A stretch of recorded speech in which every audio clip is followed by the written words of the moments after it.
दोस्तों नमस्कार, स्वागत है आपका परीक्षा खबरी में। और आज है 11 अप्रैल 2021। महत्वपूर्ण परीक्षाओं से जुड़ी खबरें, करंट अफेयर्स देख लेते हैं। सार्थक कार्यक्रम, ये क्या है? हाल ही में शिक्षा मंत्री द्वारा सार्थक नामक एक निर्देशात्मक और विचार उत्तेजक योजना जारी की गई। किसके द्वारा? शिक्षा मंत्री के द्वारा। ध्यान रखिएगा, गुणवत्तापूर्ण शिक्षा के माध्यम से छात्रों और शिक्षकों की समग्र उन्नति, इसका फुल फॉर्म है सार्थक। इंग्लिश में students and teachers holistic advancement through quality education, इसी को शॉर्ट फॉर्म में सार्थक कहेंगे। राष्ट्रीय शिक्षा नीति 2020 के लक्ष्यों एवं उद्देश्यों के अनुसरण में और राज्यों एवं केंद्र शासित प्रदेशों को इस कार्य में सहायता करने के लिए यह योजना शुरू की गई है। इस कार्यक्रम का उद्देश्य प्राथमिक और माध्यमिक स्तर पर छात्रों का सर्वांगीण विकास करना है।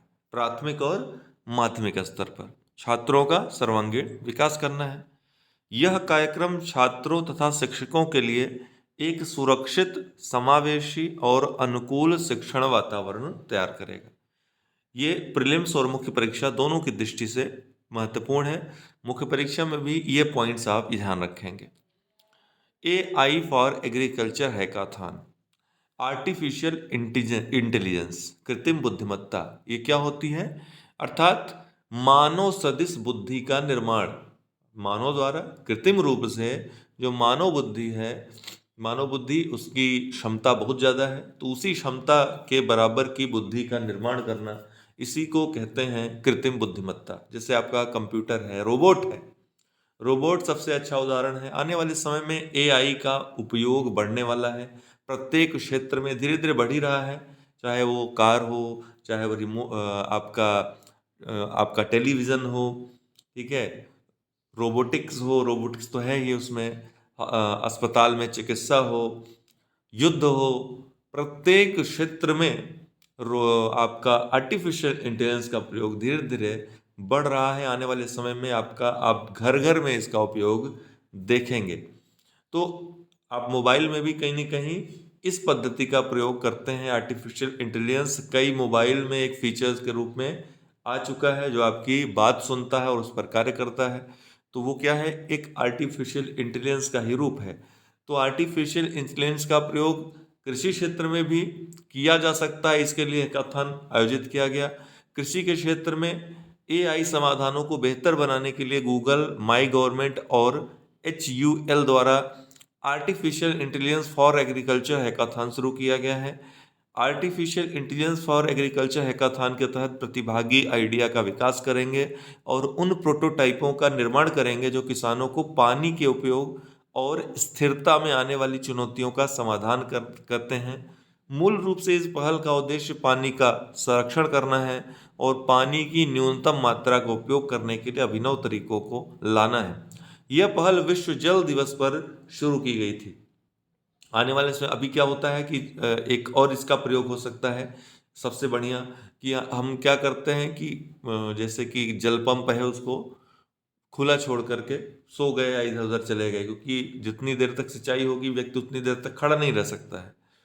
तो AI के प्रयोग द्वारा हम क्या कर सकते हैं? ये समय जब खेत में भराव हो जाए, पर्याप्त जल उपलब्ध हो जाए, उसके बाद अपने आप ऑटोमेटिक किस तरीके से उसको बंद किया सके मशीन को, तो ये भी आर्टिफिशियल इंटेलिजेंस से ही संभव है, जिससे जल संरक्षण किया जा सकेगा, जल की उपयुक्त मात्रा का ही उपयोग हो, जल कहीं व्यर्थ न जाए। ये सब जो है हम देख सकते हैं। इससे जल का जो संकट है उसका समाधान किया जा सकता है, जल का संरक्षण किया जा सकता है।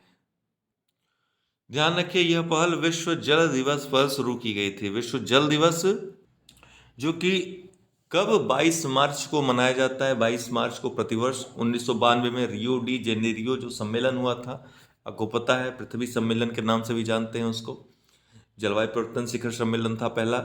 उसी में यह निर्णय लिया गया कि प्रत्येक वर्ष जल के महत्व को इंगित करने के लिए 22 मार्च को विश्व जल दिवस के रूप में मनाया जाएगा।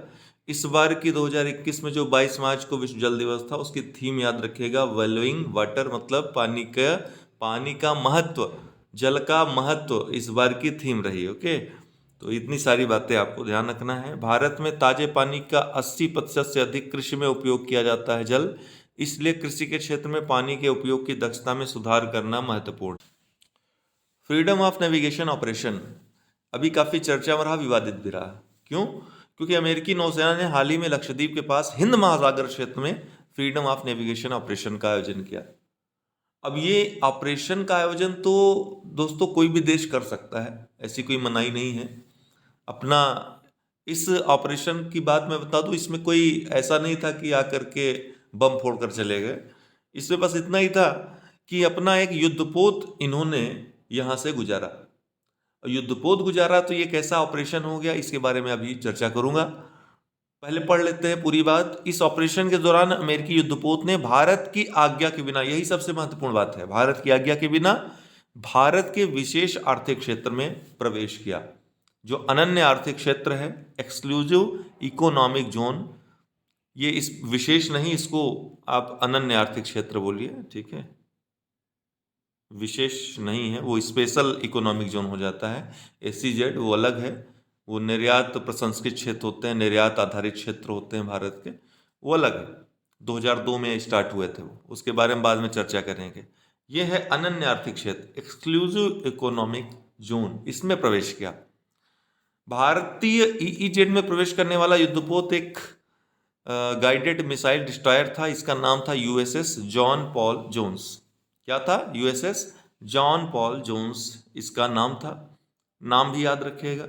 तो दोस्तों, अमेरिका तो दोस्त है भारत का, और हाल ही में क्वाड की बैठक हुई, उसमें भारत एक महत्वपूर्ण देश है। तो अमेरिका ने ऐसा क्यों किया? भारत के साथ इतने ऐसे अच्छे जो है रिश्ते हैं। चीन के साथ प्रतिद्वंद्विता में भारत एक विशेष कड़ी है अमेरिका के लिए। पिछले कई वर्षों से बहुत अच्छे संबंध रहे हैं। तो ऐसा क्यों कर रहा है अमेरिका? तो आपको मैं बता देना चाहता हूं कि अमेरिका ने पहली बार नहीं किया है ऐसा। अमेरिका लगभग विश्व के वो सभी देश जो EEZ की थ्योरी पर विश्वास करते हैं, इस लॉ को मानते हैं, वहां वहां ये उनके EEZ में प्रवेश करता है, युद्धपोत को प्रवेश कराता है, और बिना उस देश की आज्ञा अनुमति लिए। दरअसल UNCLOS,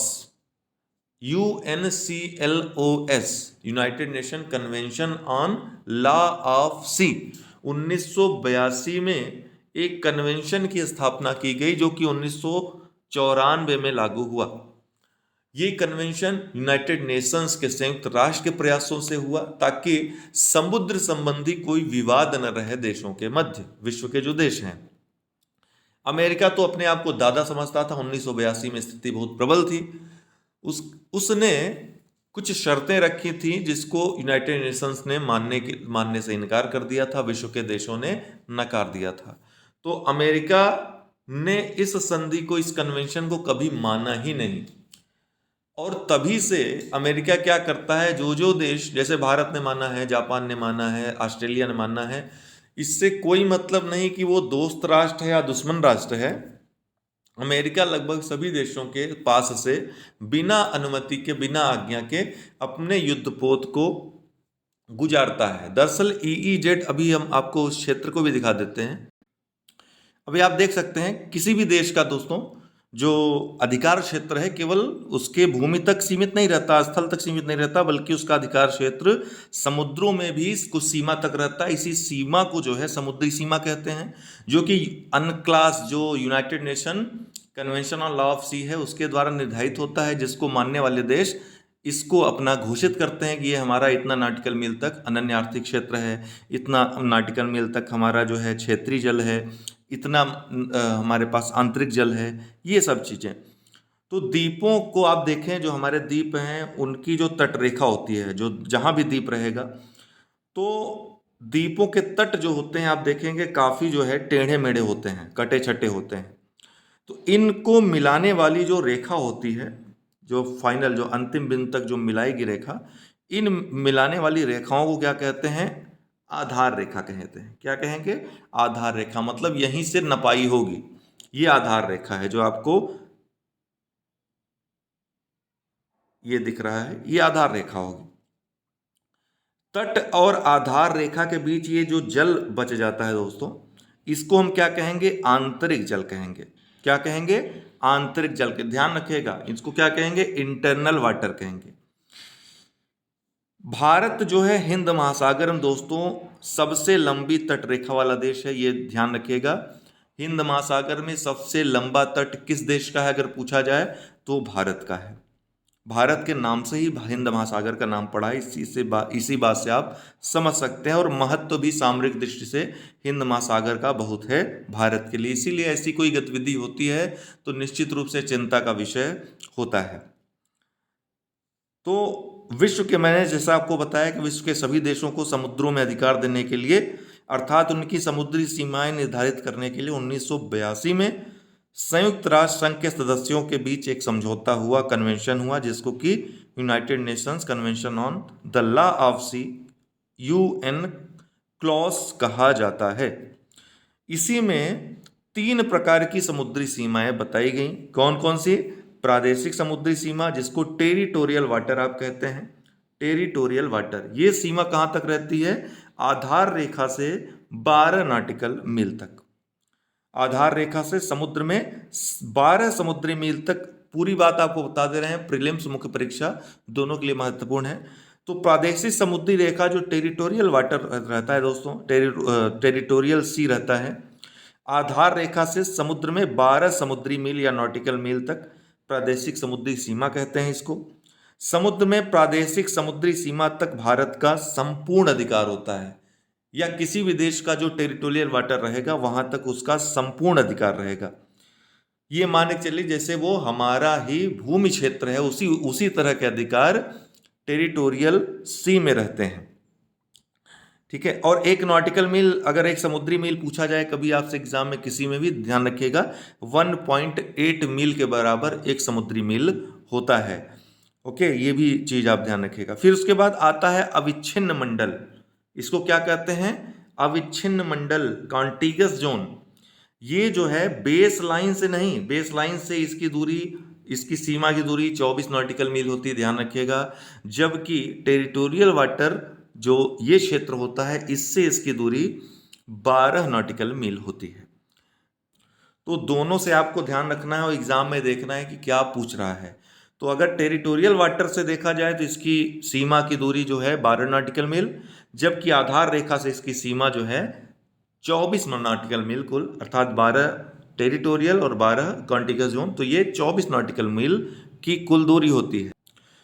और इसमें जो है भारत को संपूर्ण, किसी भी देश को संपूर्ण अधिकार तो नहीं होता है, लेकिन उसको संपूर्ण भी कह सकते हैं। क्यों? क्योंकि यहाँ पर सीमा शुल्क वसूली का अधिकार, साफ सफाई का अधिकार, साफ सुथरा रखने का अधिकार और वित्तीय अधिकार जितने भी होते हैं वो सब मिले होते हैं। कोई भी राष्ट्र यहाँ से अगर गुजरेगा तो भारत की अनुमति लिए बिना नहीं गुजरेगा। केबल अगर बिछाएगा किसी भी तरह की या पाइपलाइन बिछाएगा तो भी अनुमति लेना आवश्यक होगा किसी भी देश की। जैसे भारत का है तो भारत से अनुमति लेना अनिवार्य होगा। ठीक है। फिर इसके बाद दोस्तों आता है आपका एक्सक्लूसिव इकोनॉमिक जोन।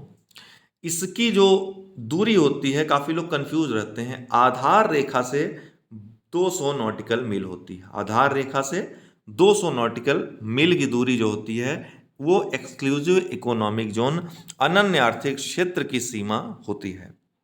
इसमें भारत को, इसमें भी 3 तरह के अधिकार प्राप्त होते हैं। कौन कौन से?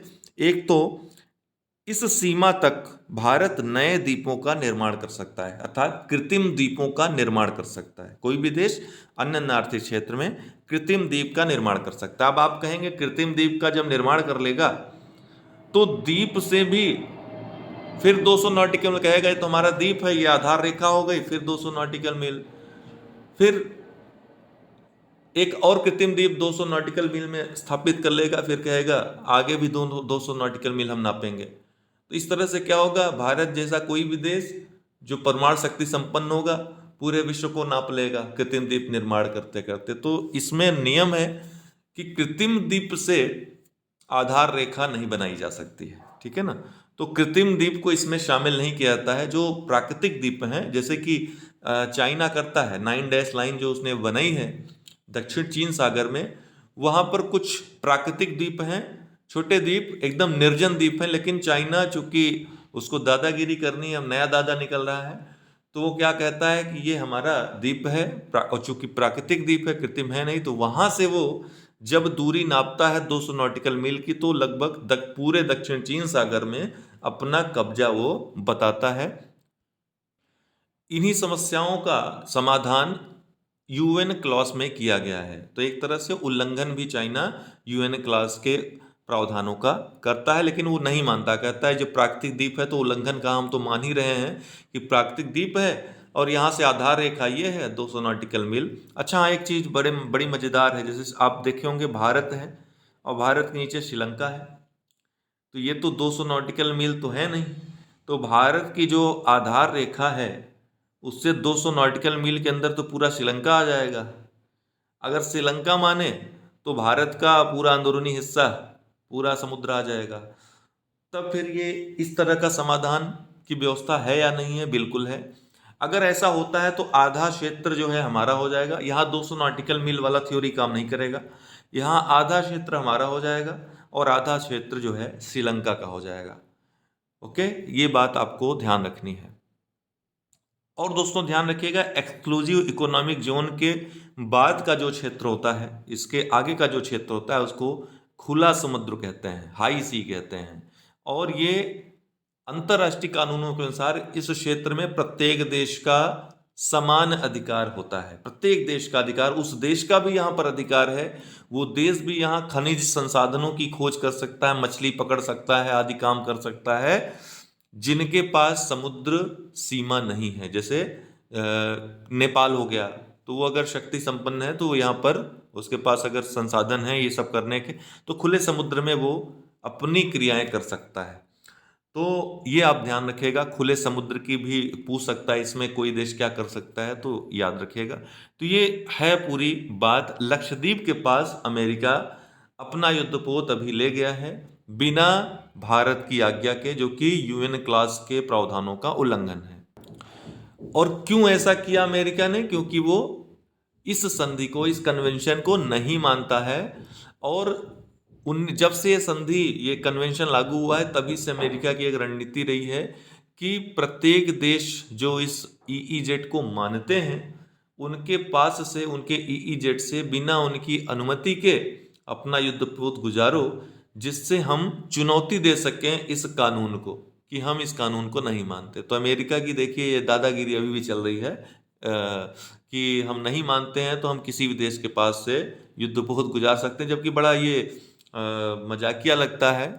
वर्तमान परिदृश्य में देखें तो भारत जैसे देशों ने इसके प्रति आपत्ति भी भारत ने जताई है, और आप देखेंगे भविष्य में हो सकता है अमेरिका इसको बहुत जल्द, चूंकि वहाँ पर एक पार्टी है उसकी वो मानती है, रिपब्लिकन मानते हैं इसको, डेमोक्रेटिक इसको नहीं, सॉरी रिपब्लिकन नहीं मानते इसको, डेमोक्रेटिक मानते हैं कि ये कानून लागू होना चाहिए। तो दोनों में प्रतिरोध की स्थिति रहती है, इसलिए आज तक लागू नहीं हो पाया है।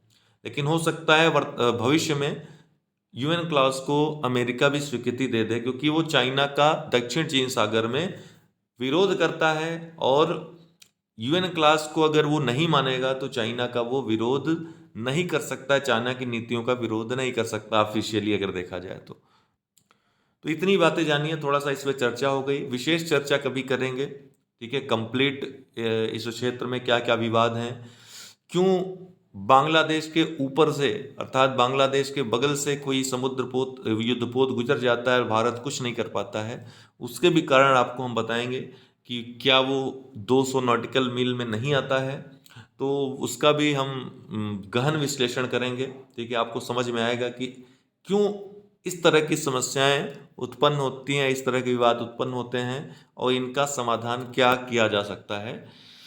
वियतनाम के नए प्रधानमंत्री के रूप में नियुक्त फाम मिन चिन, ध्यान रखिएगा, वियतनाम के नए प्रधानमंत्री कौन?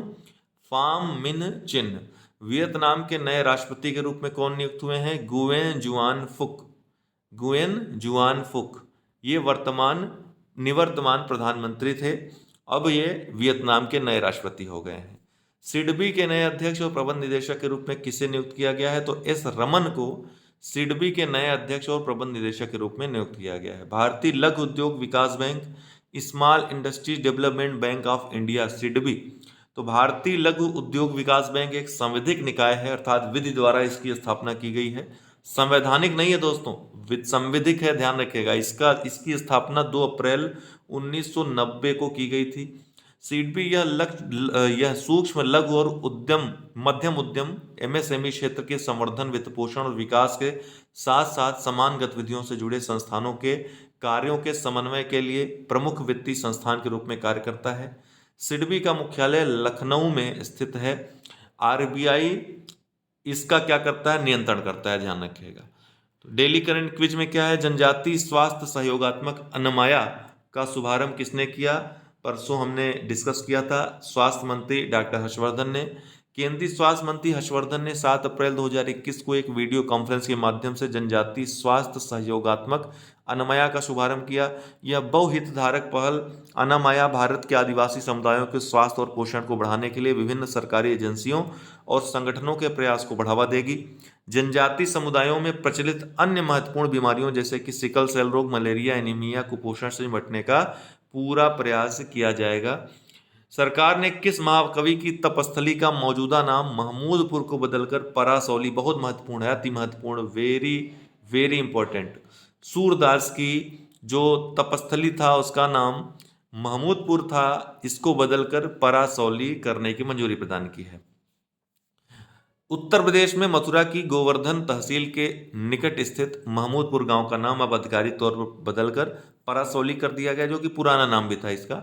यह गांव महाकवि सूरदास की कर्मस्थली के रूप में विख्यात है। संयुक्त हाइड्रोग्राफिक सर्वेक्षण करने के लिए किस देश में आईएनएस सर्वेक्षक तैनात किया गया है? तो दोस्तों किस देश में? मॉरिशस में। संयुक्त हाइड्रोग्राफिक सर्वेक्षण होगा इसमें। तो आईएनएस सर्वेक्षक एक हाइड्रोग्राफिक सर्वेक्षण जहाज है जो मॉरिशस में संयुक्त हाइड्रोग्राफिक सर्वेक्षण आयोजित करने के लिए तैनात किया गया है।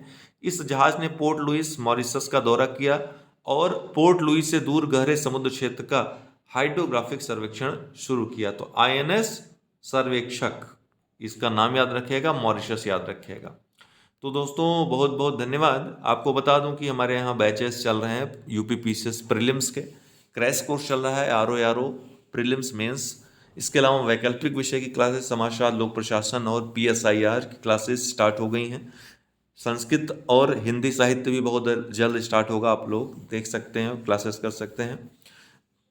और किसी भी ग्रुप से जुड़ने के लिए आपको ये नंबर है, कॉन्टैक्ट नंबर, व्हाट्सएप नंबर, इस पर संपर्क करके जुड़ सकते हैं, ठीक है।